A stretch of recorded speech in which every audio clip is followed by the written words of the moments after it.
ends the Cypher. Prepare for another all night. On the Talk of Chicago, 1690 WVON. You know, and Michael Jordan continues to still do just unique things even in retirement. He's one of the few retired players that actually still has some major endorsements. Everything from Gatorade to The ballpark shoes. frames, People are still rocking the Hanes, shoes. Jumpman, which is part of the Nike Corporation. Jordan gym shoes are like Mercedes-Benz. Yeah. Mercedes-Benz or Mercedes, whoever they were, they are dead. But they're still selling cars, Mercedes-Benz. He will be gone, I ain't gonna say hundreds of years, but years after he's gone, they're still gonna make Jordan shoes. Right, all they're doing, it's the same ones they were selling in 88, 89. They're just kind of altering them a little bit, but they're still selling them. And that just goes to show you what I don't know how you even would define him in marketing terms, because you can't think of that many people that have had that impact that's been retired for as long as he's been retired, and yet people still want him to come endorse their things. Plus the Jumpman brand is a spinoff from Nike, but to be able to have that type of all the other business endeavors that he has, obviously that's been his most lucrative Farouk, you can basically say he has a Midas touch. Those guys, when he touched those guys and anything with his brands, they just sell.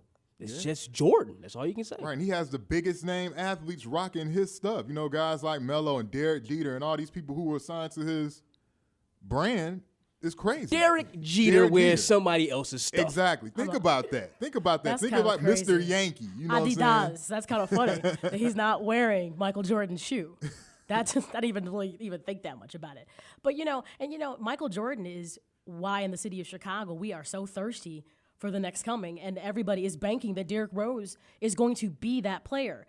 If it doesn't happen, for me, it just doesn't happen, because I just don't think you can repeat the magic that Michael created. He was just everything from Space Jam. Man, I can just tell you how much I love that movie.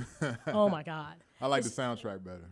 And that's what I'm saying. The soundtrack, the movie was whatever, but the soundtrack was awesome. But just all the things about Michael Jordan, I've heard some stories about him, how he's maybe not the most personal person, but guess what? He's not the only person that's not, that's guilty of not having a great personality. And here's the thing. The reason maybe, I think William made the point, or maybe it was somebody else, or Jay, that he could be doing tons of things that we don't know about, because he is maybe just one of those quiet type guys that does things but doesn't ask for the notoriety to accompany whatever he's doing. I mean, that could very well be happening. I'm gonna have to research that to see if he's got any foundation things that are really impacting in Chicago or elsewhere. But at the same time, a lot of people, believe it or not, are just natural. They're not natural born leaders. He was a natural born leader on the court. But it doesn't mean that those skill sets and abilities were going to translate into his everyday personal life. Some people just don't blossom that way. Yeah.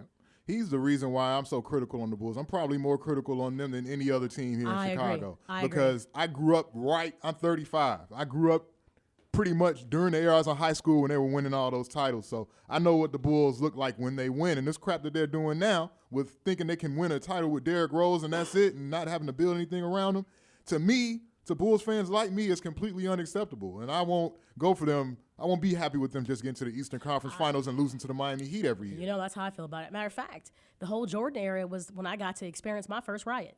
And my only riot in life.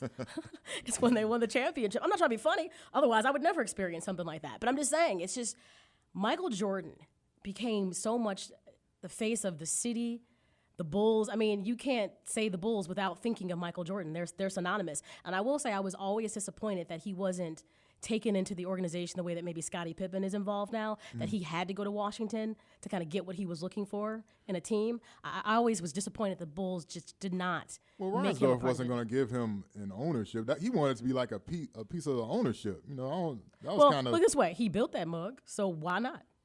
He's the reason that he brought people into that stadium. He's the reason that people buy that jersey. I'm just saying you could think about all the financial upside.